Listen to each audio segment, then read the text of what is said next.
Bonjour à tous, je suis ravie de vous retrouver dans cette vidéo qui sera donc une update lecture dans lequel je vais vous parler de mes 4 derniers livres, ou presque, parce que je vais faire une vidéo un petit peu à part sur une trilogie que j'ai dévorée récemment. Mais là on va parler plutôt d'une trilogie que j'ai enfin finie, c'est Illuminae, le tome 3 dossier Obsido que j'ai lu juste au début de l'année. Il me semble que je lis ça vraiment tout début janvier. Et j'ai adoré cette lecture, je trouve qu'elle finit très bien la série qui est un space opéra young adulte avec un format livre exceptionnel. Je ne sais pas si vous connaissez cette trilogie, là j'ai les 2 tomes au-dessus de moi. C'est très particulier comme format de lecture, c'est-à-dire que le narrateur n'existe pas, il n'y a pas de narrateur, ce sont seulement des récits qui sont racontés par le biais de retranscriptions d'enregistrements, par le biais de mails, de chats, d'échanges radio, d'images. Et pourtant on n'est pas perdu et c'est juste génial. C'est une histoire somme toute assez complexe et c'est ce que j'ai aimé, même si parfois j'étais un petit peu perdue, dans le sens où comme ça fait longtemps que j'avais lu le tome 2, j'avais du mal un petit peu à me souvenir de tout. Mais elle est vraiment complexe aussi dans le bon sens, dans le sens où c'est du young adulte certes, mais on nous prend pas pour des imbéciles quoi. L'histoire tient la route, l'histoire est vraiment bien pensée et voilà, rien que pour l'expérience de lecture que ce livre a, cette forme de livre a, ça vaut le coup. Mais en plus l'intrigue est très bonne. J'ai aimé le fait qu'il y avait un nouveau couple de personnages qui arrivait dans ce 3e tome, ce qui permettait de nous réintégrer petit à petit à l'histoire. Puisque je vous avoue que si on avait dû que suivre les 4 héros des tomes précédents, enfin les 5 héros du tome précédent, j'aurais eu un petit peu de mal à situer tout ça. Donc là c'est pas plus mal aussi qu'il y ait des nouveaux personnages qui arrivent en même temps. Et cette fin me satisfait. Voilà, je trouve que on a eu ce qu'on voulait et je suis très contente du coup d'avoir terminé cette trilogie. Et je vous encourage à la lire si jamais vous aimez la science-fiction, mais pas que, il y a un petit peu de romance, il y a beaucoup d'action, c'est très rythmé. Je pense vraiment que cette série peut plaire à beaucoup de personnes. Après Illuminae, j'ai lu Un merci de trop que je n'ai pas avec moi là parce que je l'ai déjà revendu. Donc là vous comprenez que si je l'ai revendu c'est que c'était pas une très grande réussite. C'est la première fois que je lisais un livre de Karen Pont et j'avais beaucoup d'espoir après Tu as promis que tu vivrais pour moi qui a fait un carton.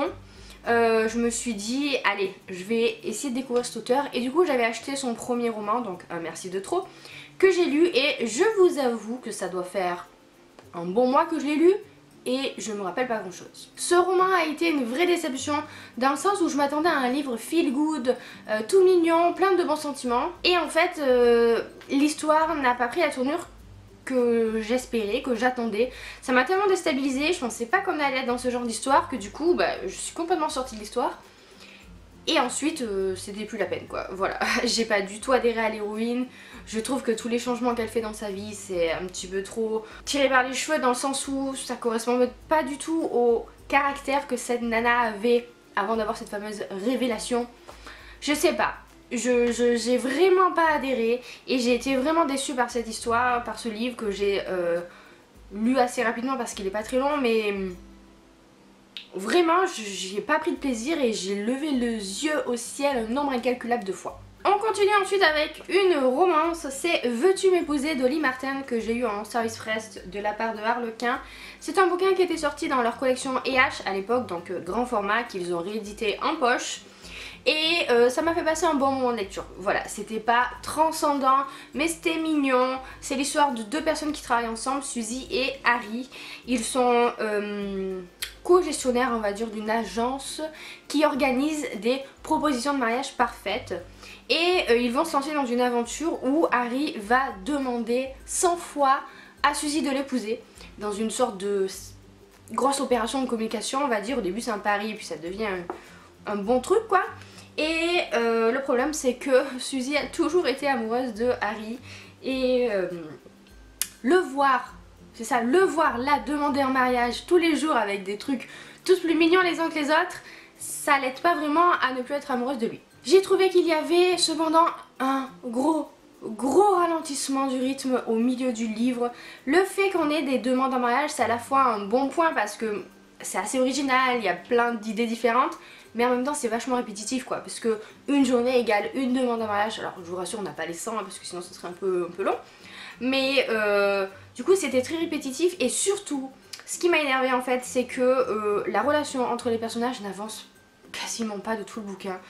Ils sont pleins de non-dits et ils sont pleins de ah mais moi est-ce que je l'aime, oui je l'aime, moi non plus, oui mais là est-ce que je dois lui dire ou pas, oui mais si je lui dis, ah non. Au bout d'un moment ça m'a gonflé et je vous avoue en plus que le personnage d'Harry est trop parfait pour réellement m'avoir charmé. Alors je le trouve génial, je le trouve super gentil, mais il est trop parfait. Voilà, on va remettre les choses en contexte 2 secondes. Ok les romances, à chaque fois je le dis, hein, ok les romances c'est pas fait pour être réaliste, mais comme ça, tu nous vends même pas du rêve parce qu'on sait que c'est pas possible et à la limite ça serait même pas intéressant. Bref, ça ce n'est que mon point de vue sur les héros masculins. Faudrait peut-être que je vous fasse une vidéo discussion sur les book lovers ou ce qu'on attend des... Vous savez, des héros de livres, que ce soit en romance ou autre. Hein. Peut-être que ça vous intéresse, dites-moi ça. Ça pourrait être un prochain sujet de discussion. Bref, je m'égare. Tout ça pour dire que voilà, j'ai eu vraiment un gros coup de mou au milieu du livre et heureusement la fin est un peu plus rythmée, rattrape un petit peu le tout. C'est vrai qu'on quitte les personnages avec le sourire aux lèvres parce que voilà, c'est quand même une histoire assez mignonne. Donc pour conclure, j'ai envie de dire que pour 5 €, faut pas hésiter à vous le prendre si vous avez envie d'une petite lecture voilà, mignonne sans prise de tête. Mais il faudra pas vous attendre à autre chose quoi. Et on termine avec le livre qui a été, je pense, le livre le plus émouvant de ce début d'année. Ça tombait en plus, je l'ai fini ce matin. Comme quoi, voilà, je me suis dit, allez, faut que je l'attaque dans la vidéo celui-là. C'est Une fille facile de Louise O'Neill. Et vous avez vu, il faisait partie de mon top 10 des livres que je devais absolument lire en 2019. Et j'en ai fait, j'en ai eu un, ouais. Bref, Une fille facile, ça parle de viol, de la culture du viol. C'est l'histoire de Emma, une jeune fille qui a 18 ans. Qui va se faire violer lors d'une soirée où elle avait trop bu, elle avait pris de la drogue. Le problème c'est qu'elle ne s'en rappelle pas, elle ne se rappelle pas ce qui s'est passé avec ces garçons là, parce qu'ils sont plusieurs en plus. Et que tout va tourner sur les réseaux sociaux en fait, puisque les garçons ont posté plein de vidéos, non pas des vidéos, des photos sur Facebook de ce qui s'est passé quoi. Et c'est juste ignoble.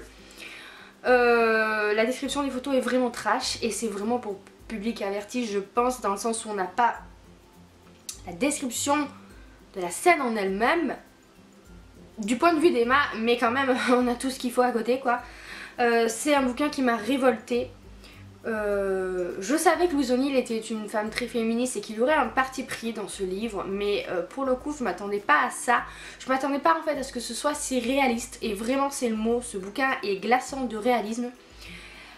Parce que déjà Emma c'est pas le cliché de la fille innocente qui sait pas ce qui lui est arrivé, qui est la pauvre victime qui avait rien demandé. Et justement, est-ce qu'elle l'avait demandé ou pas, est-ce qu'elle l'a mérité ou pas, est-ce qu'elle avait consenti ou pas, c'est tout le sujet de ce livre. Emma c'est une jeune fille qui est immonde au début du bouquin, qui est vaniteuse, qui est égocentrique, qui est méchante avec ses amis, parce que pour moi la relation qu'elle entretient avec ses 4 autres filles, enfin 3 autres filles, c'est pas de l'amitié.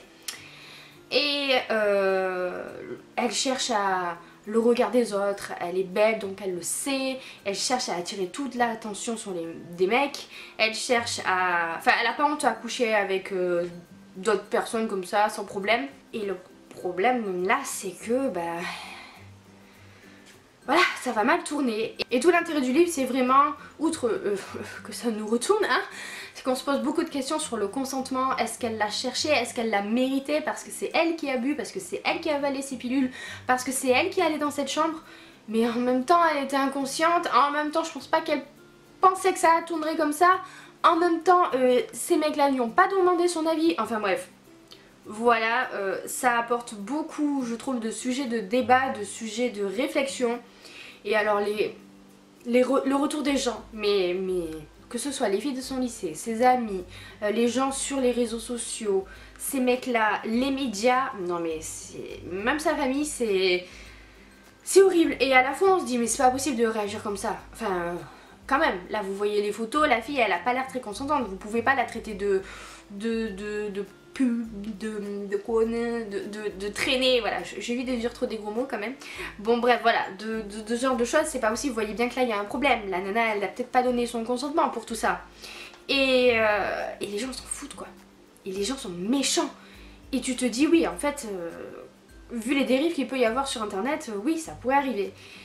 Et comme oui ça peut arriver que des jeunes perdent le contrôle ou qui ne voient pas de mal. Je suis désolée, je bégaye. Tellement je suis énervée en fait. Ce livre, quand j'en parle, je bégaye. Tellement il m'énerve dans le sens où je trouve ça révoltant. Hein. Bref, ouais, on a du mal à se dire qu'il y a des mecs lambda qui pourraient faire ça parce qu'ils se demandent pas trop si la fille est d'accord ou pas, parce que pour eux ça leur paraît aller de soi. Et c'est pas des violeurs en série, c'est pas des psychopathes, non, c'est des mecs lambda. Et vraiment c'est très dérangeant. Vous voyez ce que je veux dire? Ça fait tellement réaliste que c'en est dérangeant. Et cette fin, je comprends la fin. Voilà, je comprends très bien le choix de l'auteur, je comprends ce qu'elle a voulu aussi nous faire passer comme message. Je trouve ça très intelligent. Donc vraiment un livre coup de poing qui m'a bouleversée, qui m'a révoltée et qui je pense doit être mis entre toutes les mains, que ce soit homme ou femme. Sa lecture est très difficile, je vous le cache pas, j'ai été très mal à l'aise quand je l'ai lu, mais en même temps je l'ai lu en 2 jours parce que pour moi c'est comme un sparadrap sur une blessure qui fait mal quoi. Il faut l'arracher d'un coup, mais c'est nécessaire. Et vraiment, je comprends maintenant pourquoi ce livre a fait tant parler de lui outre-Atlantique, dans le monde anglophone. Et je pense vraiment qu'il devrait être plus cité et plus lu parce qu'il est indispensable. Voilà donc pour cette update lecture, je suis désolée, je pense que j'ai limite passé plus de temps sur une fiche facile que sur les autres livres, mais en même temps c'est le livre pour lequel j'avais le plus de choses à dire. N'hésitez pas à liker la vidéo, à vous abonner si ça vous a plu, à me suivre sur les réseaux sociaux, à aller voir ma boutique Etsy de marque-page. Et sur ce, moi je vous laisse, je vous fais plein de bisous, je vous souhaite de très bonnes lectures à venir et à bientôt pour une prochaine vidéo.